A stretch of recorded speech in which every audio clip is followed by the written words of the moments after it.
Well, we'll be looking forward to hearing about that because the frigid, snowy conditions recently have been pretty hard on most of us, but especially those who maintain our roads and water lines. And of course, those who have to fix our cars after we hit a pothole. 27 First News reporter Gerry Ricciutti joins us live now with more. Gerry?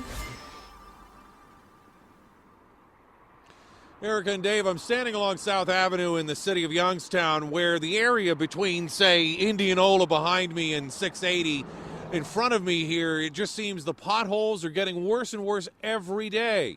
And that can't be good for our cars and trucks. I think this is going to be one of the worst years we've had for a few years now. And Marvin Pancake thinks it's only going to get worse. He showed us a couple of examples of the blown tires and bent rims his workers have seen recently at West Side Tire in Austintown, and just about all of them have been caused by potholes that seem to be bursting open by the day. He tells me often drivers won't even notice the damage that's been done until later. You could hit a pothole, you may not see the damage to it for 2 or 3 days, 2 or 3 weeks, month down the road.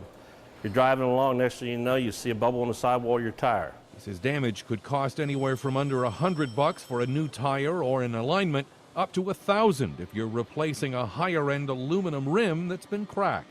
Pretty much been working around the clock, and I don't think there's been a day that's gone by since January 1 that we haven't had breaks. Workers with the Youngstown Water Department have been setting records, already doubling the number of broken lines from a year ago. 2 years ago, we had in the neighborhood of 37 to date. Last year, we had in the neighborhood of 70. This year, we've had over 130 to date. Meantime, Mahoning County's engineer tells me his office has already gone through about 38% of this year's budgeted overtime of $175,000. If we get through this winter blast being at or below 50% of our budget amount, we should be in good shape, because these snow and ice removal are what really take a toll on manpower. Now compare that number on overtime that we just heard the engineer telling us with what the Youngstown City Water Department's been spending.